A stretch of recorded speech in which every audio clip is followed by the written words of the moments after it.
welcome back. This is TinaGale with My Scrappy Ideas. Today I have a layout that I'm using the new Pink Paislee Cedar Lane collection, and it is just an absolute gorgeous collection. If you haven't seen it yet, I have a haul video where I show everything that I purchased, and there were some embellishments and things that the My Scraps and More were sold out of at the time, and so I'm watching. Audrey's supposed to get some more in, because I'm hoping to pick up some more because I am just in love with this collection. And so I have just a couple of photos I'm going to scrapbook today. And the first thing about this layout was I was inspired by one that Jennifer Haggerty had posted on the My Scraps and More forum. And she had all this great layering off to the left-hand side of her design. And she had lots of little tabs and the little circle cuts. And this particular font for her alphabet, or for her title, that she had used. And so my inspiration for this started with that layout. So like I said, I chose to use this paper packet. I have some Disney photos that I'm scrapbooking.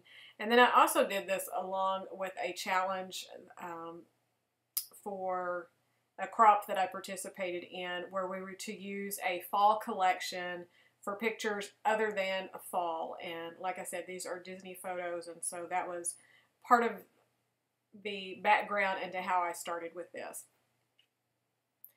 I cut this large circle pattern paper to kind of be the base of all of my layering that I'm going to do. And when I got done, I covered up almost all of it, and I was kind of sad that I didn't go ahead and just cut pieces for the top and bottom and save more of the paper, because this paper is just so pretty, and I didn't get a whole lot. I just got one sheet of each one that I got. So I may have to go back and get some more of it. And so now I'm just layering up. As you can see here, this triangle, I had some left, and so I'm like, okay, where else can I put that? So I thought I cut it off, and I stuck it over there, but it ends up getting moved. I do use it, but it doesn't get used right there.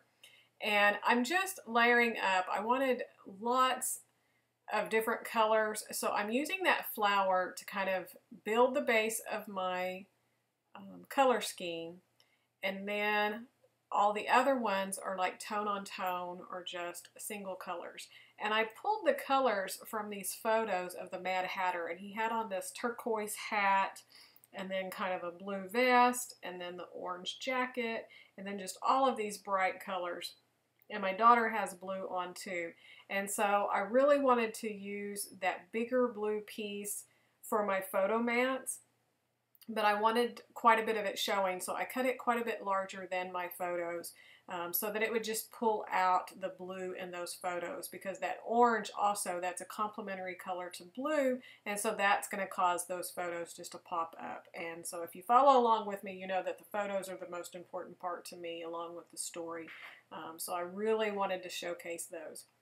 And then with some of the scraps of the paper that I had with those large circles, I just took my circle punch and punched some of them out so that I could mimic what I had saw in Jennifer's layout with all these different circles.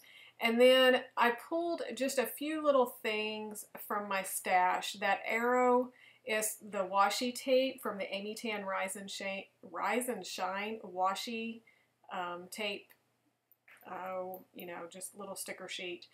And that Admit One, that was something for my stash. I'm not even sure what it was a part of, but it's just some embellishments and things. It might have been from Coco Daisy, because I have some stars here that I'm going to use from there, and so it might have been part of that ephemera pack. I don't know. I just have some random embellishments that are towards the end. Okay, so these are those Amy Tan washi strips that I was talking about. And I was wanting to put some more strips of paper behind the photos. And when I was looking at this, it had the yellow and the orange and the blue that almost matched perfect with these papers. And so I took my envelope punch board and did like a file tab punch on those so that they would just look like file folders sticking out.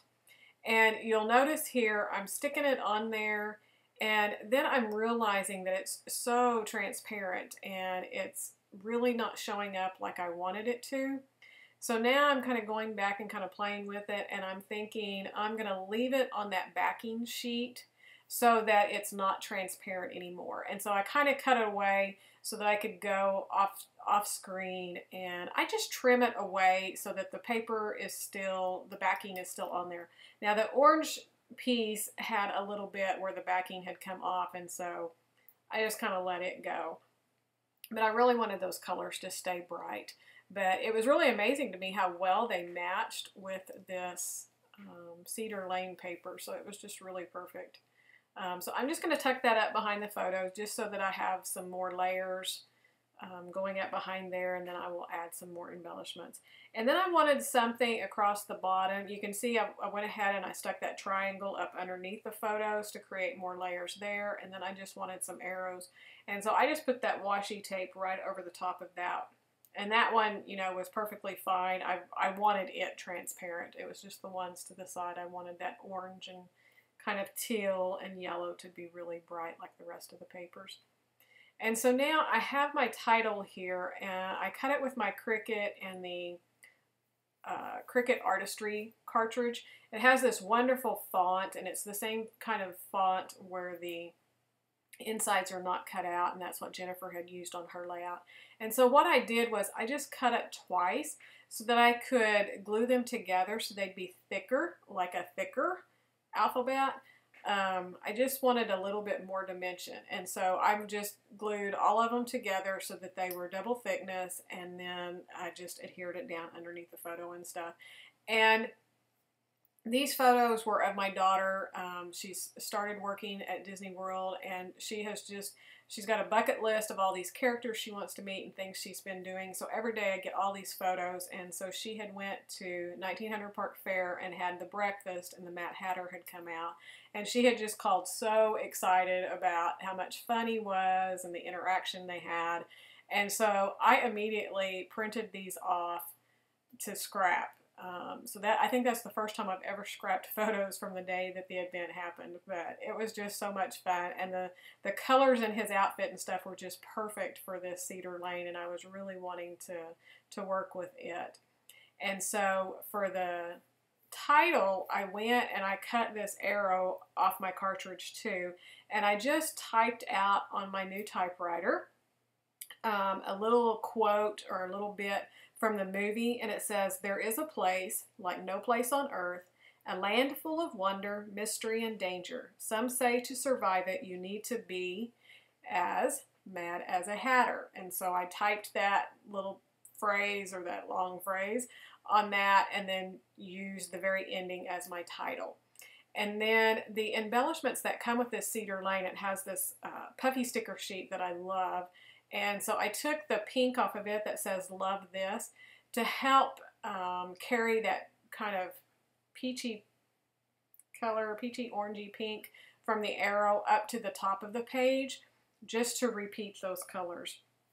And the little arrow underneath the title is the same thing. It has that dark coral and the peachy and the yellow. And so I wanted to put it underneath the title to kind of finish pulling those colors out. And I'm just going to add some more puffy stickers all around. There were some great little hearts and some flowers, and I really liked the flowers. I'm not sure they have anything to do with the Mad Hatter, but they were really cute, and they were bringing in more of the teal. And then, like I said earlier, these little stars here were on my desk, and they are from the Hello Lovely collection from Cocoa Vanilla. But the colors were perfect, and I just needed, since Audrey had ran out of some of the embellishments and stuff, and I didn't get anything really except for the puffy stickers, I was really looking for other things to build up those clusters. So I decided to go back to the circular pattern paper that I had and punch out a Mickey head, because I love to put hidden Mickeys on my layouts, and I had realized that I hadn't done that yet, and I could pull some more color in there. And so I punched one out of the kind of the black and white geometric pattern, tucked it up underneath that coral journaling tag thing, arrow, whatever it is. Just kind of tucked it up behind there because I needed a little bit more substance behind that area right there. And then I just went to my enamel dots and decided, you know, I would finish off with that. And so you can tell I stuck a little another hidden Mickey up in my title of, or my subtitle of Love This. And then I just added some to one of the flowers, a couple down below, just kind of around in the embellishment clusters, just to kind of help bring your eye around. And I was really just trying to pick up more of that teal and the colors that the areas needed a little bit.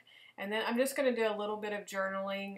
Really, there's not a lot. I'm basically just going to tell where she's at and kind of the date and not too much. And I will probably, all of this is going to go in her album, so I'll probably be adding quite a bit of journaling either to the backs or to other pages. And so I really just didn't have a lot to put in on this one.